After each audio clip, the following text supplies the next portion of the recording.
Howdy! That's gold. Yeah, I'm only behaving this way because I'm with Dan, okay? Oh, hey, that's so unfair. It's not unfair at all. You know this is true. Oh, you know it. What are we doing? Well, PSL, that's what we're doing. We've been here for a little while. What's the date today? It is, the 2nd of March. So a couple of weeks. Yeah, we have, haven't we? Yeah, pretty much. Yeah, so just about smack bang in the middle of it, of PSL. And you're going to leave us. Number 9. Never mind that, okay? That's not what we're talking about. A bit of a review of what's happened, halfway stage. And champions are 2-time champions. Back to back, yeah. Yeah, are languishing at the basement. They're the basement dwellers, the Hawkerlanders. What have you thought so far of the tournament? Yeah, it's been busy. I think the landscape for me, Pommie, is fascinating because we've got so many T20 tournaments overlapping at the beginning of the calendar year over that sort of, well, even if you're like late December, January, February, March, and then you're into the biggest of them all, the Indian Premier League, which is sort of now late March, April, May. I like coming here. I'd have to say, people ask me, what's your favourite tournament? It's hard to gauge what your favourite tournament is because we do so many of them, Pommie and I, and a lot of other guys and girls, that we do love being on the circuit, I've got to say. But each is quite unique and quite different. Like I've done all the Caribbeans. I've pretty much done all of these. I've been to Bangladesh too, quite a few times in doing that, like in the early years. Did that just finish up? I think that just finished up. Yeah, that's right. I think it's finished. And then you've got the Indian Premier League. Back in the early days, I did a little bit of Big Bash because I live in Australia, and that was a bit of radio and a little bit of TV very early on. But anyway, back to the point of being here. I like being here. I think the people are very welcoming. They love the cricket clearly. Any of the big four, if you like, of the subcontinent are just so crazy about cricket. And I think here, this particular tournament, we were in Multan, weren't we, for a week? So very quiet there, and we're still a little bit shut down a bit. And of course, the general election, all of that sort of palaver going on February the 8th. So that was always a bit tricky, and we were never going to really be let out of the hotel, and that's all right. Bit of a shame. Golf Junkies last year loved it, didn't they? Dooley and them, and they had a great time. Wakar and them. So I've enjoyed it. I think just in a way for us here, it's really like an extended family. All of like Pommie, myself, seeing Simon Dool, seeing Erin Holland out from Australia, whether it's Natalie Germanis from South Africa. I don't get to see a lot of Mike Hazeman because he's based in the US but works in South Africa, and we all move around a lot. So I just love catching up with everyone and enjoying that side of it, from that particular side of it. And then the cricket, mate, very spoiled here, isn't it? I mean, it's the great pace bowling fraternity here, and there's a lot of good fast bowling on. And for that matter, there's a lot of mystery spinners here too. In fact, there's a lot of good players, aren't there, that are playing in this, that come and go. So yeah, very exciting. Any particular players this year that have, to this point, I guess, that have caught your eye? Bits that haven't too. You'd love to see more of this guy, Jordan Cox. I saw a little bit of him at T10 late last year, and he comes with massive raps, and seen glimpses of that. James Vince, he's been a bit ill too. They've had a bit of illness too, Karachi Kings, and I mean, he's so fluent. And then you get great glimpses of, obviously, Babar Azam and his fluency. Rizwan's turned it on. I'll stop you there. I'll tell you what surprised me as the graphics continue to come up as you do the tournament is Babar Azam, what was it, 10,000 runs? The fastest to it, wasn't he? And he was at the top of the list. Yeah. After he'd been given so much stick by a lot of us. Mate, you're too slow. That strike rate, come on. But there is a fascination with that because he's very good at the top in the first 6 overs. Now, everyone will tell you that. It's the best place to bat. You've got a bit of a licence, and if you do get going, it's just a big snowball effect. But then everyone tends to slow down once the field spreads, understandably. But Bubba's has been probably a bit more noticeable, hasn't it? That he hasn't quite gone big enough, more often enough, quickly enough. So I just think He's not a big six hitter. He can, we all know that, Pom, don't we? But I just think he's like Coley in a way. And you look at Virat Kohli and him, very similar, where they're more stroke makers along the ground. They're more that test status where it's fluent and beautiful and not going so much for maximum. But I have enjoyed watching him. A couple of others, you think of glimpses that we haven't seen much of. Azam Khan hasn't really got going much of an opportunity. Jason Roy, glimpses of him. Yeah, he's been good. I think he's been good. Yeah. You'd like to see him, we all get greedy, big 100, or like Riley Rousseau a couple of years ago, some great hundreds. So, it's almost like the usual suspects. You said Rizwan. Reza Hendricks has been a good addition to Multan Sultans. True. He's got some runs for them. But you got me? Jab, jab, and uppercut. Float like a butterfly. Sting like a bee. Yeah. And he's a bowler, mate. He's a bowler. Muhammad Ali. Sorry, in joke and a bit of fun.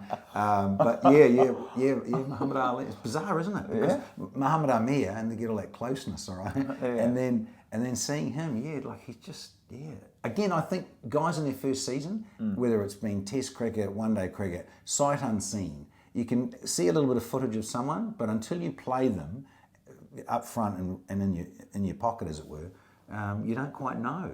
As a batter, I think, up against a bowler, and with this guy Muhammad Ali, it's been a great sensation. Yeah, it's been fabulous because he's just bowled what you'd probably call red ball lengths at the start of a game. It worked for him in Multan because the pitch was kind of good pitch, but sometimes a little bit too pace, so difficult to kind of size up bowls and line them up off their length to try and whack them because it would come off at slightly different paces, so couldn't quite do that.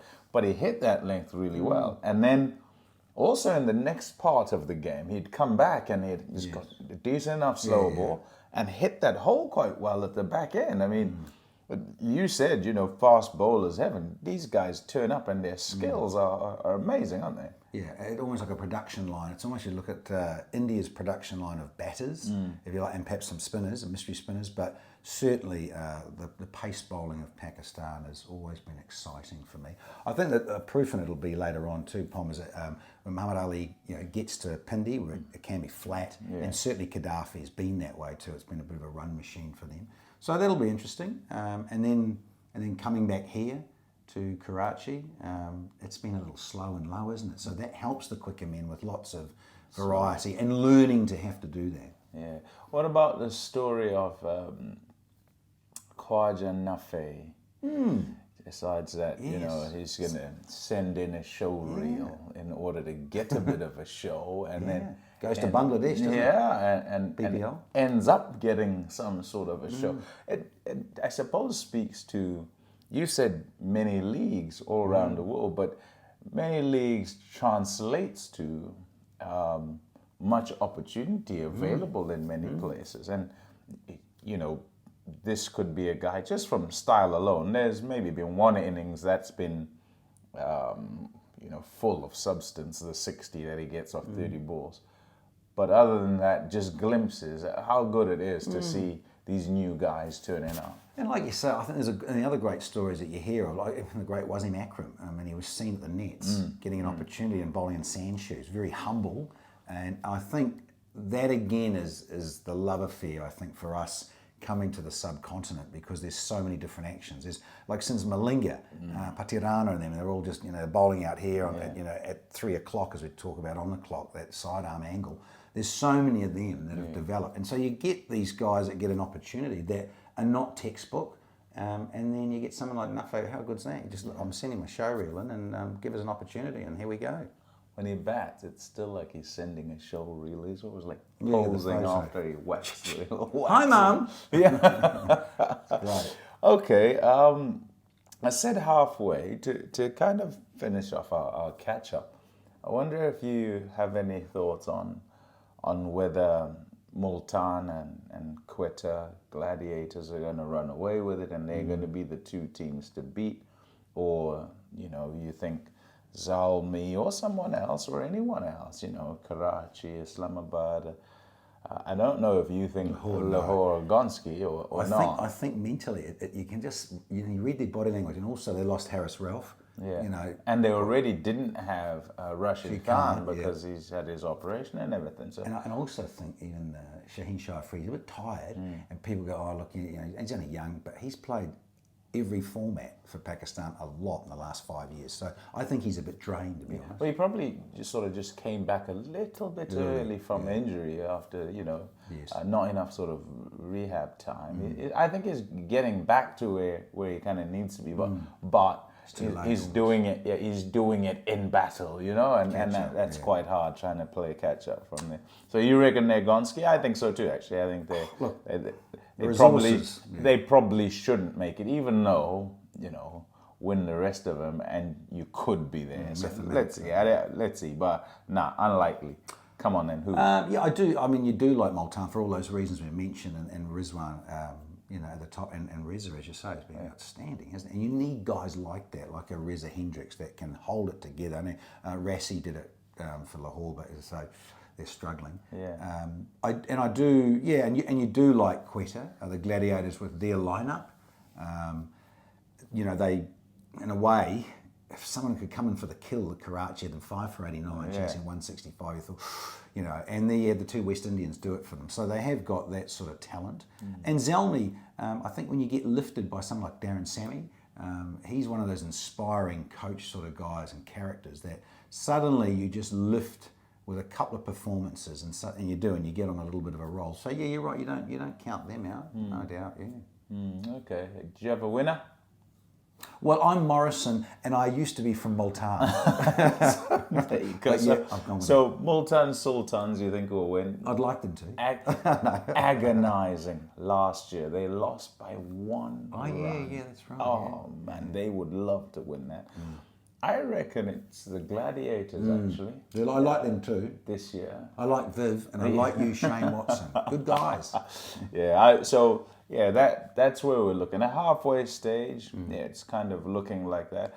The reason I don't go for Islamabad United is probably because... don't like them.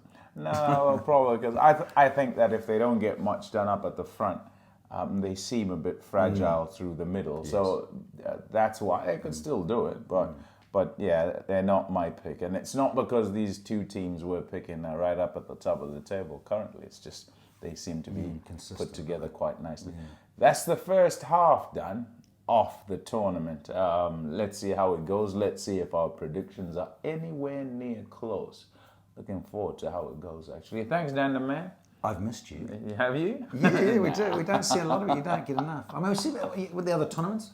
But yeah, I mean, again, always so many other commitments. But # not bad bloke. Take it easy. Bye for now.